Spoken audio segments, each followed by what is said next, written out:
श्री सद्गुरु महाराज की जय। श्री सद्गुरु महाराज की जय। सत्संग योग भाग एक।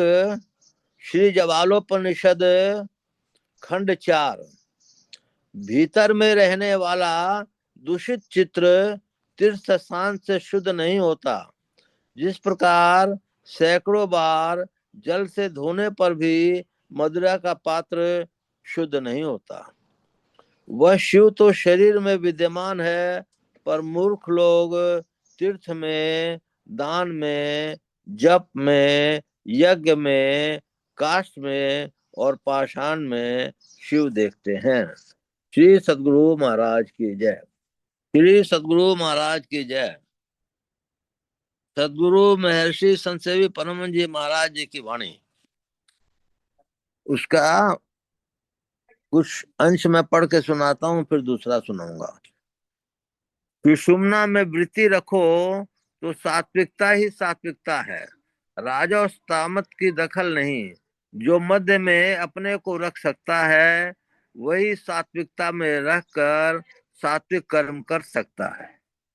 आयुष्य, सात्विकता, बल, आरोग्य, सुख और रुचि बढ़ाने वाले, रसदार, चिकने, पौष्टिक और मन को प्रिय ऐसे आहार सात्विक लोगों को प्रिय हैं। चटपटे, विशेष लवण युक्त, बहुत गर्म, नींबत तीते, रूखे और वह कारक आहार राजस लोगों को प्रिय हैं। रोटी, भात आदि बनाकर पहर भर से पड़ा हुआ, उतरा हुआ अर्थात सड़ने पर आया हुआ फल, दुर्गंध युक्त, बासी, जूठा आदि अपवित्र आहार तामसी लोगों के हैं। जो नशा लेता है उसका मस्तिष्क खराब होता है। जो थोड़ा लेता है उसको रजोगुणी बुद्धि रहती है। विशेष लेने वाले को तमोगुणी बुद्धि होती है। नहीं लेने वाले की बुद्धि सतोगुणी होती है। सात्विक वृत्ति में रहते कर्म करो तो वह धर्म होगा, जिससे यहाँ और परलोक दोनों जगह सुखी रहोगे। यहाँ सुखी और परलोक में दुखी वह राजस कर्म का फल है। जिस कर्म से यहाँ और परलोक दोनों में दुख पाते हैं वह दुष्कर्म तामस का फल है। लोगों की बुद्धि सात्विक भाव में कम रहती है, रजोगुण और तमोगुण में अधिक रहती है। सात्विक में शुद्ध विचार हो जाता है, राजस में चंचलता और तामस में उल्टा विचार होता है। प्रमाद और आलस से सुस्ती होती है, सात्विक उत्तम है। स्वभाव तीन तरह के उत्पन्न करने, पालन करने और विनाश करने का। पर्वत को देखो, सागर को देखो, नाना वृक्षों को देखो, उद्भिज अंडज पिंडज किसी को भी देखो, सूर्य चंद्र ताराओं को देखो, जो कुछ देखो तीन स्वभावों के अंदर हैं, सभी कभी न कभी बने हैं। 84 लाख योनियों में से कोई हो, सूर्य, तारे, चंद्र सभी में ये तीनों गुण लगे हुए हैं। उत्पन्न होता है, कुछ काल ठहरता है, फिर उसका विनाश होता है। ये संसार तीन गुणों से बना है। तीन गुणों से युक्त को सगुण कहते हैं। श्री सद्गुरु महाराज की जय। अब मैं आप लोग को बहुत इम्पोर्टेंट सुनाने जा रहा हूँ। सदगुरु महर्षि संत सेवी परमन जी महाराज जी की वाणी। तीन अवस्था तजहूं भजहूं भगवंत। सामान्यतः लोग मोटी मोटी भक्ति को ही ईश्वर की सर्वांगुण भक्ति समझते हैं। वे देव विग्रह के समक्ष धूप दीप चंदन नैवेद्य आदि अर्पण करके आरती उतार लेते हैं और समझते हैं कि भक्ति पूरी हो गई। लेकिन बात ऐसी नहीं है। वह तो बच्चों के वर्णमाला सीखने जैसी बात है। भक्ति के संबंध में कबीर साहब ने कहा है, भक्ति प्राण ते होते हैं, मंदे कीजिए भाव, परमारथ प्रतीत में ये तन जावे तो जाओ। गोस्वामी तुलसीदास जी कहते हैं, तीन अवस्था तजऊ भजऊ भगवंत, मन क्रम वचन गोचर, व्यापक व्याप अनंत। और संत सूरदास जी महाराज की वाणी में हम पढ़ते हैं, श्रवण बिना धुनि सुने, नयन बिनु कान रूप निहारे। हमारे प्रादेश स्मरणीय परम पूज्य श्री गुरुदेव महाराज की वाणी में है, क्षेत्र क्षर अपरापराप, क्षेत्र क्षर अक्षर के पार में परमालौकिक जय है आदि। यह परा भक्ति है, सर्वोत्कृष्ट भक्ति है। लेकिन भक्ति का आरंभ परा भक्ति से नहीं होता है, वह तो अपरा भक्ति से होता है। जैसे जब तक कोई मोटे मोटे अक्षरों को नहीं लिख लेता, तब तक महीन लिखने की योग्यता नहीं होती। जब तक सरलाक्षर नहीं सीख लेता, तब तक संयुक्ताक्षर लिखने की योग्यता उसमें नहीं होती। इसलिए आवश्यकता है पहले मोटी भक्ति की। मोटी भक्ति के लिए कहा गया है कि पहले जप करो, लेकिन वह जप कैसा हो, जिससे जप को जापक हो, उसके बीच में कुछ नहीं हो। संत दूलनदास जी महाराज इसकी सही विधि इस प्रकार बांधते हैं। कोई बिरला यही विधि नाम कहे, मंत्र अमोल नाम कुछ अक्षर, बिन रस रार बिन रस नारट लागी रहे। ओठ न डोले जीभ न बोले, सुरत धर निहार है, दिन और रात रहे सुधि लागी, यही माला यही सुमिरन है। यह दूलन सदगुरु बतायो, ताकि नाव पार है। सुमिरन किस तरह करो, इस तरह का साथ होना चाहिए। सुमिरन ते सुख होत है, सुमिरन ते दुख जात, कहे कबीर सुमिरन किए, साई माह समाय। सुमिरन सुरत लगाई के, मुक्ते कछु न बोल, बाहर का पट दे कर, अंदर का पट खोल। पुनः कबीर साहब कहते हैं, भक्ति सब कोई करे, भरम ना टरे, भक्ति जंजाल दुख द्वंद्व भारी। लोग भक्ति करते हैं, लेकिन भ्रम मिटता नहीं, क्यों? इसलिए कि असली भक्ति जानते नहीं। शास्त्र में आता है, पूजा कोटि सम श्रोतम, श्रोतम कोटि समम जप, जाप कोटि सम ध्यानम, कोटि समो लय। यह सीढ़ी है। जैसे बाल वर्ग से विद्यालय में पढ़ना प्रारंभ करते हैं, फिर प्रथम वर्ग, द्वितीय वर्ग, तृतीय वर्ग, चतुर्थ वर्ग पास करते हुए आप ऊपर पास करते हैं। पश्चात मिडिल मैट्रिक पास करते हैं, तत्पश्चात आईए बीए एमए पास करते हैं। जिस तरह विद्यालय, महाविद्यालय और विश्वविद्यालय में पाठ्यक्रम है, उसी तरह साधना में भी क्रम है। पूजा में स्तुति, स्तुति से जप, जप से ध्यान और ध्यान से लय विशेष है। पूजा में, पूजा की विविध सामग्रियों में मन बिखरा रहता है। पूजा की अपेक्षा स्तुति में विशेष सिमटाव होता है, क्योंकि पूजा में पूजन की विविध सामग्रियों में मन बटा हुआ है। इससे मन की स्थिरता नहीं होती, चंचलता रहती है। मन में चंचलता रहने के भी पूजा की ओर मन लगा हुआ है, इष्ट मूर्ति की ओर लगा हुआ है, भगवत गीता की ओर लगा हुआ है। इसलिए अन्य चिंतन की अपेक्षा इष्ट विग्रह का पूजन अच्छा तो है ही है। स्तुति में बाह्य उपकरण आवश्यकता नहीं होती। इस हेतु एकाग्रता में सरलता होती है और अपनी सुविधा के अनुकूल जहां भी कर सकते हैं। एक सत्संगी है बाबू राम प्रताप जी अग्रवाल, वे मुजफ्फरपुर के रहने वाले रिटायर्ड इंजीनियर हैं। वो अच्छे सत्संग प्रेमी हैं। उनका नियम है कि नित्य प्रति प्रातः काल ईशादी स्तुति करने लगे। एक बार वे सपत्नीक ट्रेन से यात्रा कर रहे थे।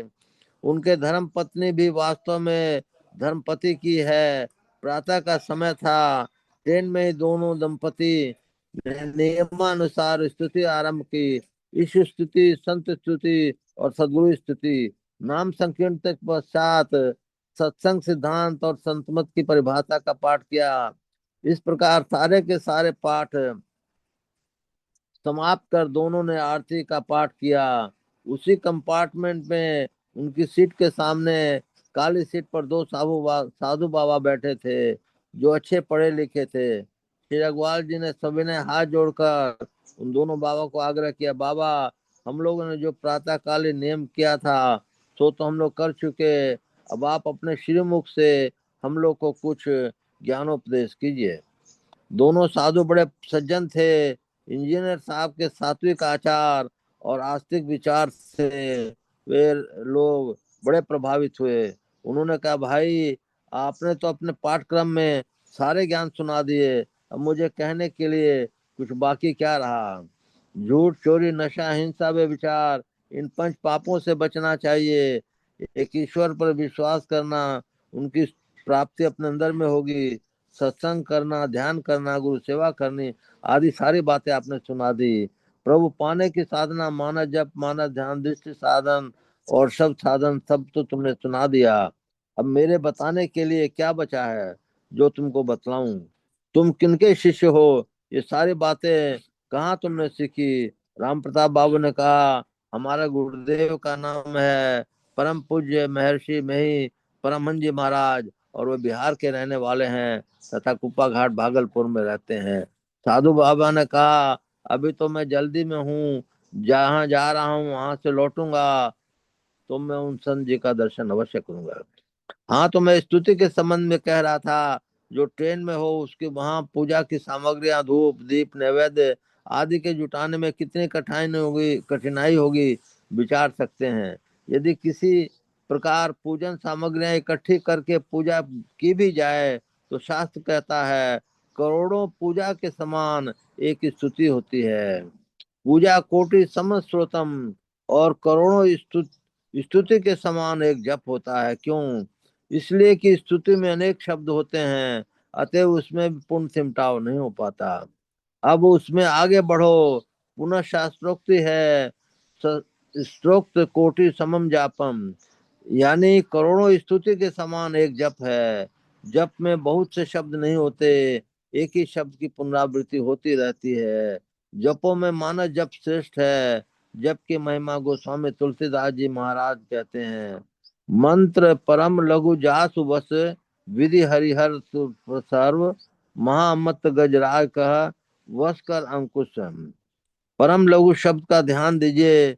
एक तो लघु शब्द होता है जिसका अर्थ होता है छोटा, किंतु गोस्वामी जी के विचार में जप का शब्द परम लघु यानी अत्यंत छोटा होना चाहिए।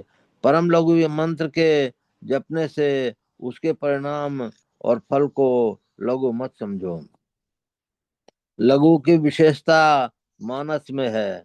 परम लघु मंत्र का जप यदि एकाग्रत पूरा किया जाए तो उसका महान फल होता है। जैसे अंकुश बहुत छोटा होता है लेकिन वह मोहम्मद गजराज को काबू में लाता है, उसी तरह मानस जप मदबत गजराज को वश में करता है, उससे सिद्धि मिलती है। इसी पंडाल में कहीं बैठे होंगे कि सत्संगी सज्जन जो अच्छे साधक भी हैं, रहते तो वे सादे भेष में हैं किंतु वास्तव में साधु हैं। उनका पूर्व नाम बाबू रामनंदन प्रसाद जी वर्मा तथा वर्तमान नाम रामानंद स्वामी है। उनके ज्येष्ठ पुत्र का नाम श्री कृष्ण कुमार, वह एमएससी तक पढ़ा हुआ है। वह मेरा पुत्रवत प्रिय है। जिस समय वह आईएससी में पढ़ रहा था, परम पूज्य गुरुदेव से उसने दीक्षा ली थी। उनको अनुकंपा से उनको जप में सिद्धि मिल गई।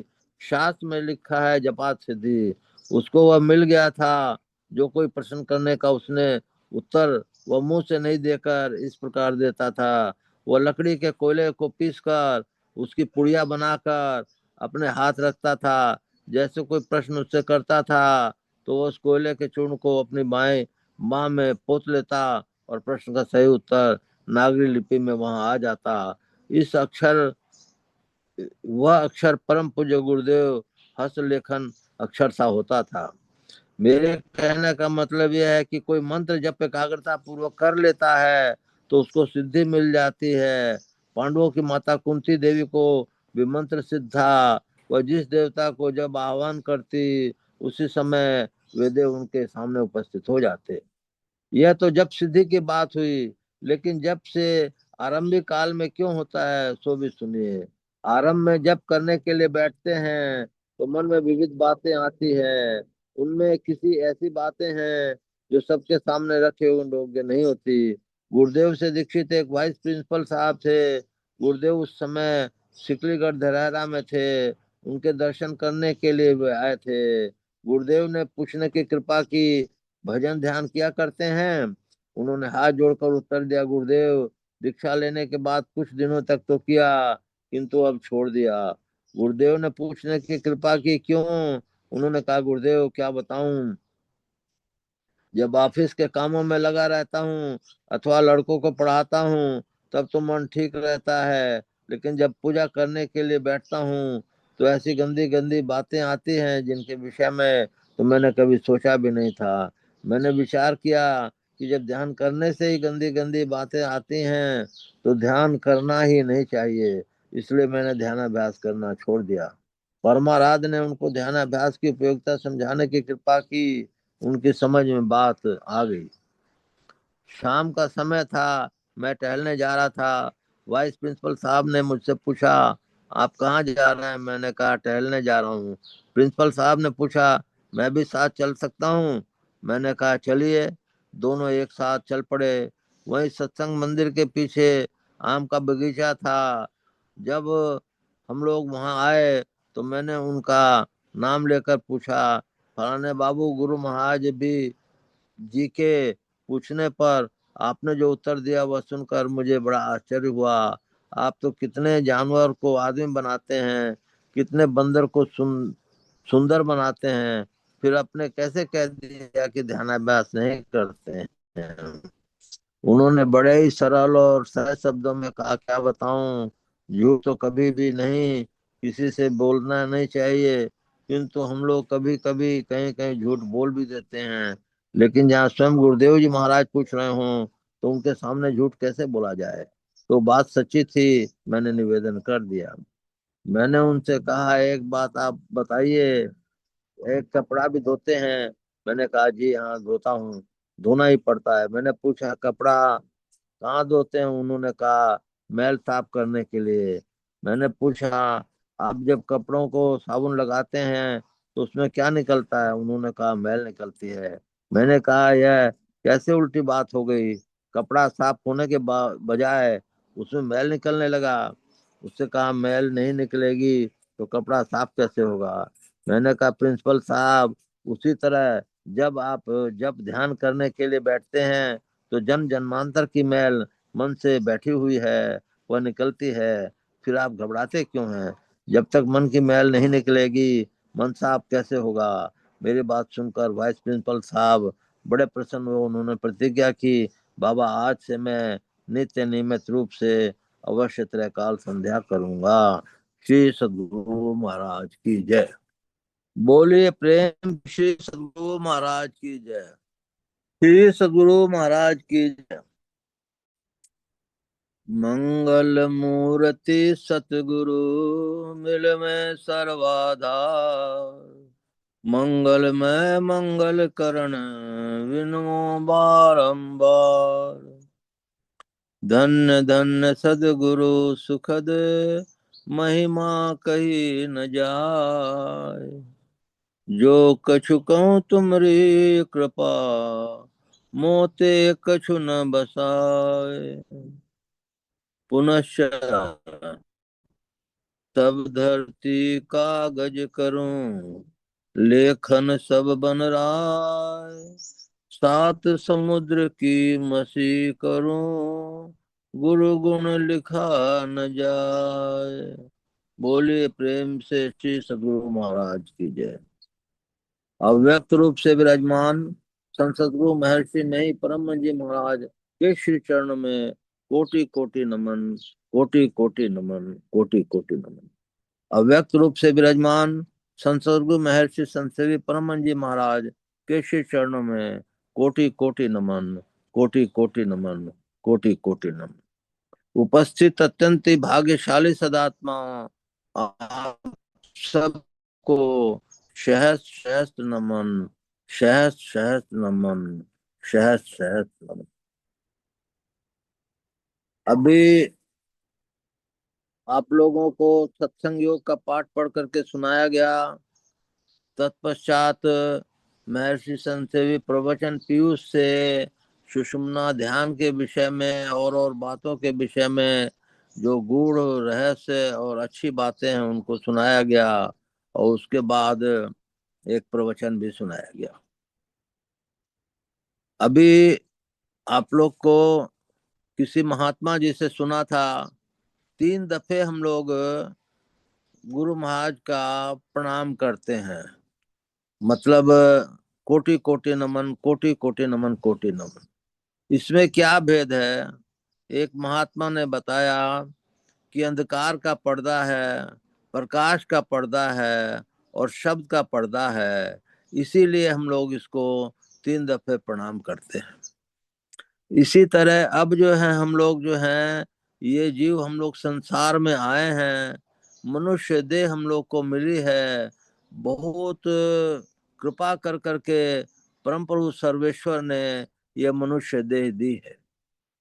इसकी एक एक सांस की कीमत बहुत ज्यादा है, अनमोल है। जैसे एक एग्जाम्पल आपको समझाएं कि नभ मंडल का सूर्य जो है पृथ्वी की से 20 या 22 लाख गुना बड़ा है। अब आप सोचिए कि वे तारे कितने बड़े होंगे जो नभ मंडल में हमको नजर आते हैं। नभ मंडल में तारे जो नजर आते हैं वो उनसे भी बहुत बड़े हैं। एक दफे मैं बिरला प्लेनेटोरियम में गया था, तो वहाँ साइंटिस्टों ने बताया कि नभ मंडल का सबसे छोटा तारा सूर्य है। सूर्य इतना बड़ा है कि जो है माने 20 या 22 लाख गुना कि कितना लाख गुना बड़ा है। इसके अंदाज लगा सकते हैं कि नभ मंडल में असंख्य ताराओं की संख्या है और उनमें अधिकांशतः सूर्य से बहुत बड़े बड़े हैं। इसी तरह से परम प्रभु सर्वेश्वर इन जो है 400 आकाश गंगाएं या 4 अरब या 4 करोड़ आकाश गंगाएं में और उसके बाहर और भीतर कितने हैं उसका अंदाजा कोई नहीं लगा सकता है। इसका अंदाजा नहीं लगा सकता। उनके जितने बड़े हैं उतने ही वो सूक्ष्म भी हैं। जितना जो सूक्ष्म होता है उतना ही वो बड़ा होता है। जैसे आप पृथ्वी को लीजिए, जल को लीजिए, अग्नि को लीजिए, वायु को लीजिए, आकाश को लीजिए, सभी जो है पृथ्वी से जल का माने सूक्ष्मता ज्यादा है, जल से अग्नि की सूक्ष्मता ज्यादा है, अग्नि से फिर वायु की सूक्ष्मता ज्यादा है और वायु से आकाश की सूक्ष्मता ज्यादा है। जो जितना सूक्ष्म होता है उतना ही वो बड़ा होता है। उसी रूप से परम प्रभु सर्वेश्वर हमने कितने सूक्ष्म हैं उतने ही वो बड़े हैं। अब हम लोगों को ये 5 अवस्थाओं में हमारा शरीर रह सकता है। 3 अवस्था तो हम लोग जानते हैं, जागृत, स्वप्न, सुषुप्ति। परंतु तुरीय और तुरीयातीत कोई बिरले ही लोग जानते होंगे, जो मैं नहीं जानता। तुरीय और तुरीयातीत, तुरीयातीत तो सर्वोच्च अवस्था हो गई, लेकिन तुरीय भी छोटी अवस्था नहीं, बहुत बड़ी अवस्था है। और तुरीय की माने वो बहुत दूर तक रहती है। जागृत, स्वप्न, जागृत में 14 इंद्रियां काम करती हैं, स्वप्न में 4 इंद्रियां काम करती हैं, और सोने के जब गहरी नींद में सोए रहते हैं तो 1 इंद्रिया काम करती हैं। लेकिन जब हम लोग, जो संत महात्मा लोग कहते हैं उसी को मैं रिपीट कर रहा हूँ, वो बता रहा हूँ। जब तुरीय में रहते हैं तो हम लोगों का माने शक्ति जो है मूर्धा में रहती है। मूर्धा में शक्ति रहने के कारण हम लोगों को माने जैसा लोग कहते हैं, नींद भी नहीं आती, बल भी बहुत रहता है, बुद्धि भी बहुत काम करती है, और हम लोग सब प्रकार से सुखी रहते हैं। हम लोग एक महात्मा तो यहाँ तक बता रहे थे कि तुरीय के पहले ही दिव्य दृष्टि प्राप्त हो जाती है। मेरे को इसकी जानकारी नहीं है, परंतु तुरीय अवस्था बहुत अच्छी अवस्था में गिनी जाती है, और उसमें उसको किसी तरह की पीड़ा का तो कोई जगह ही नहीं है। अब इससे ये एग्जाम्पल मिलता है कि आप अंदर अंदर जब चलते हैं तो कितना आपको लाभ होता है, इसकी कोई गणना नहीं है। इसकी लिमिट के लिए हम लोगों को अभी हुजूर की वाणी में आया था कि त्रैकाल संध्या, वो जो है आदमी ने वो जिज्ञासा थी कि मैं त्रैकाल संध्या जरूर करूंगा। इसलिए हम लोगों को इस मनुष्य शरीर से अपने लोगों को ये करना चाहिए कि माया के फंदे में नहीं फंसना चाहिए। कबीर साहब कहते हैं माया के विषय में, माया क्यों नैना चमकावे, कबीरा तेरे हाथ न आवे। मने माया के चक्कर में जहां फंसे, संसार के चक्कर से आप निकल नहीं सकते हैं। माया इतनी दुष्ट है कि आपको जो है ले दे कर कर करके संसार के झमेले में फंसाए रखेगी, और आपके कर्म बनते रहेंगे, और कर्म को काटने के लिए आपको जीवन धारण करना पड़ेगा, और जीवन धारण करने से ये क्रम गति गति चलता चला जाएगा। तो ये मनुष्य शरीर मिली है, तो इस शरीर से ही आप जो है कर्म मंडल को काट दीजिए। कर्म मंडल को काट देने से आपके फिर कर्म बन नहीं सकते हैं। कर्म मंडल को काटने के लिए आपको क्या करना पड़ेगा कि आपको पहले सहस्त्र दल कमल में जाना पड़ेगा। सहस्त्र दल कमल में जहाँ पे तारे जुगनू और चंद्रमा नजर आते हैं, वहां आपको जाना पड़ेगा। उसके लिए आपको मानस ध्यान पूर्ण रूपेण करना पड़ेगा, तभी दृष्टि साधन की क्रिया की शुरुआत होगी, जिसमें सहस्त्र दल कमल संत महात्मा लोग बताते हैं। वहाँ चंद्रमा तारे वगैरह आदि नजर आते हैं। रात के चंद्रमा तारे वगैरह आगे में फिर उसके बाद जो अगला कदम है, त्रिकुटी पर जाना पड़ता है। त्रिकुटी के लिए आपको चैतन्य रूपी सूर्य नजर आएगा, और चैतन्य रूपी सूर्य नजर आएगा, वहीं से कर्म मंडल नाश को प्राप्त होना शुरू हो जाएगा। और जब जो है आप अनहद नादों में जाने के लायक हो जाएंगे, तब कर्म मंडल का पूर्ण नाश हो जाएगा, और आप फिर शब्द की डगर पे चढ़े हुए की अधोगति नहीं होती, यहाँ तक चले जाएंगे। फिर इसके बाद अनाहत नाद में जब चले जाते हैं तो सभी मंडलों का नाश हो जाता है। एक केवल शब्द मंडल रहता है, वो भी सर्वेश्वर का शब्द रहता है। इसलिए अब आपको घबराने की, करने की, किसी चीज की कोई जरूरत नहीं है।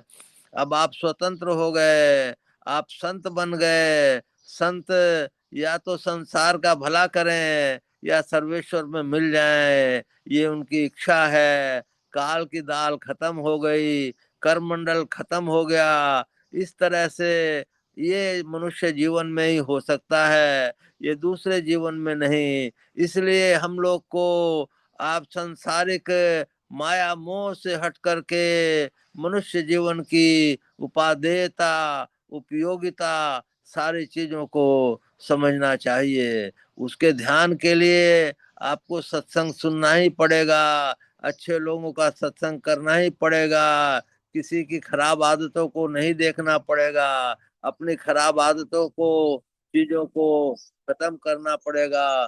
झूठ, चोरी, नशा, हिंसा, व्यभिचार, इन 5 पापों को हटाना पड़ेगा। काम क्रोध मद लोभ मात्सर इनको जीतना पड़ेगा। संत सुखी मन जीता हो, संत सुखी मन जीता हो। ये स्थिति आने से ही आप आवागमन के चक्र से हट सकते हैं। बोलिए प्रेम से श्री सद्गुरु महाराज की जय।